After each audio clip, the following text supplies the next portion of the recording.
Hey folks, so this is going to be a series of hopefully 3 videos that deals with parabolas. The first thing that I want to do is to simply take a look at some of the different pieces of parabolas.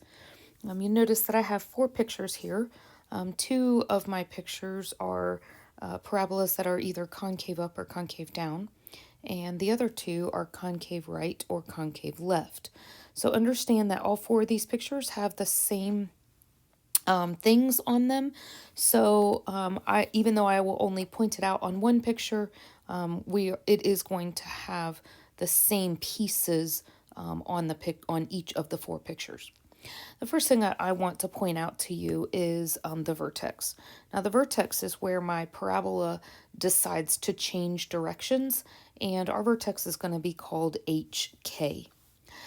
Something else that you're probably familiar with, I know that you've heard vertex before, but another term that you've heard before is the axis of symmetry. The axis of symmetry is what cuts the parabola exactly in half.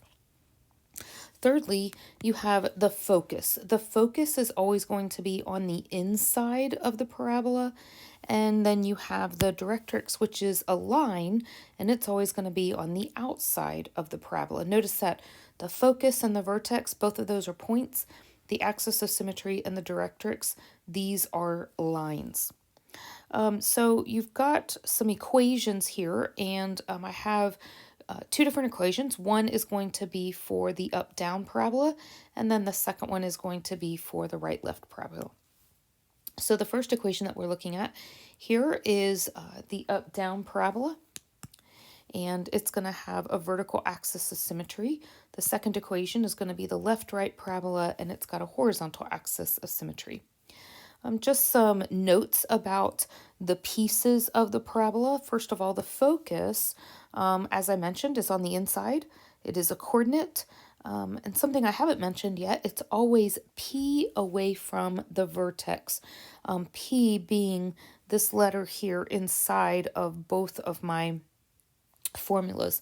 Notice the difference between those formulas really quickly. They're the same formula, but when I have an x that is squared, this is what causes the up-down parabola. When my y is squared, this is what causes the right-left parabola.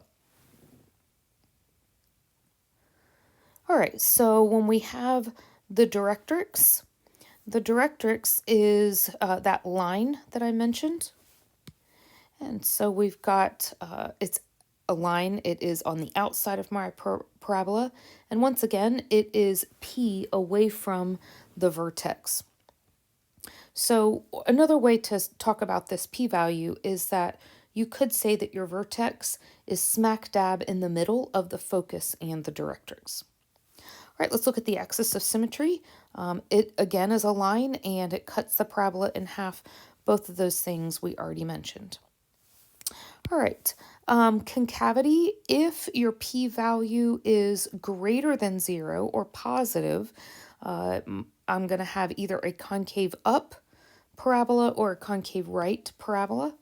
If my p-value is negative, it's less than 0, it'll either be concave down or concave left. And last but not least, I already mentioned this, the focus and the directrix are both always P away from the vertex. All right, so let's look at example number 1.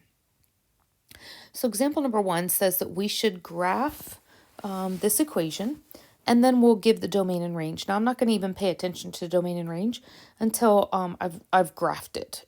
Once you have a graph, it's much easier to find domain and range. Now, the first thing that I want you to notice is that right now, my equation is not in that standard form.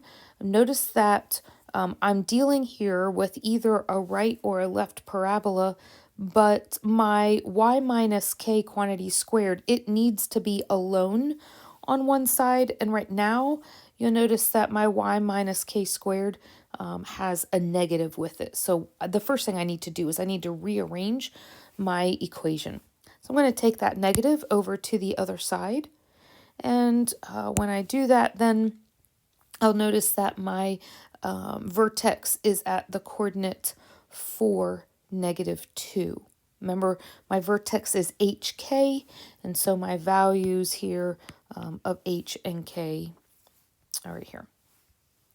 All right, and then we've got, we know it's concave left, and the reason we knew it was either right or left, but we know it's left because my p-value is negative. All right, so then let's find an X-intercept. Now you'll notice that on the graph over here, I've actually already graphed, but I'll do it again. The graph my vertex at 4, -2. If I plug in a y value of 0, I'll be able to find my X-intercept. So again, go back to your original equation here. We've got negative x plus 4. All I did there on the left was distribute my negative, is equal to a 0 plus 2 squared. So that's where I got that 4 from. And solve for x, and you have that x is equal to 0. Now, remember that in previous classes, when you have a parabola, because of that axis of symmetry, you're always going to have mirror image points. And so my axis of symmetry, I don't have to draw it. I can if I want to, but my axis of symmetry is going to be right here. So that mirror image point then is going to be down at 0, -4. So then I've got enough information to go ahead and draw my parabola. You can probably already see it.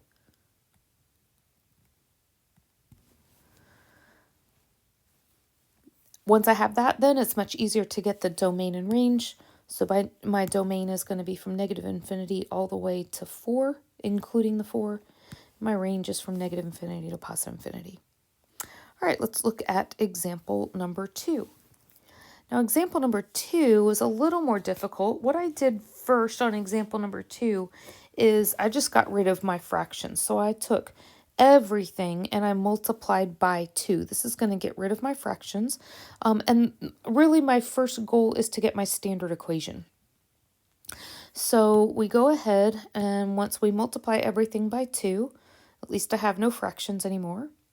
And then I'm going to get my y's by themselves on one side. Everything else I'm going to move to the other side. So you notice I subtracted 12 on both sides. And now I'm ready to complete the square with my y's. So half of -8 is -4. -4 squared is a +16. So you notice I added 16 to both sides. Let's go ahead and factor and combine like terms. Let me zoom in a little bit here. So you've got 2x plus 4 is equal to the quantity y minus 4 quantity squared. It's starting to look like my standard form. The right side totally looks good. Leave it alone. The left side, however, needs a little bit of work. So let's factor out that 2. And now I have my standard form. So you notice that your vertex is going to occur at -2, 4. So we'll go ahead and put that on the graph, and you can see that. You can actually see the whole entire thing, but here's my -2, 4. And then we'll also, we know that it's going to be concave right. The reason we know that is because, first of all, it's right left because my y's are being squared, and it's going to be to the right because my p-value is positive. Let's go ahead and find an intercept. So we'll look for an X-intercept. We'll let our y equal 0. And this is, remember, this is going into my standard equation right here.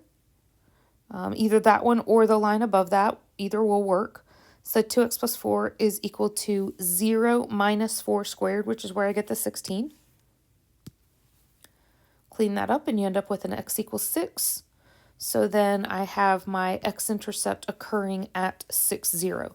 So we go over here, we go and we graph our 6, 0, and then we use the mirror image concept over the the axis of symmetry to get that mirror image of 6, 8. And that's enough information then to go ahead and draw my parabola.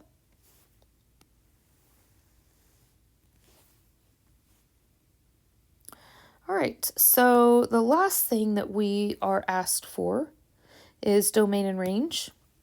So my domain occurs from -2 to infinity. My range is all real numbers. And I think I listed over here my, yeah, that other mirror image point. All right, so that's going to end the first video. Stay tuned for the next video.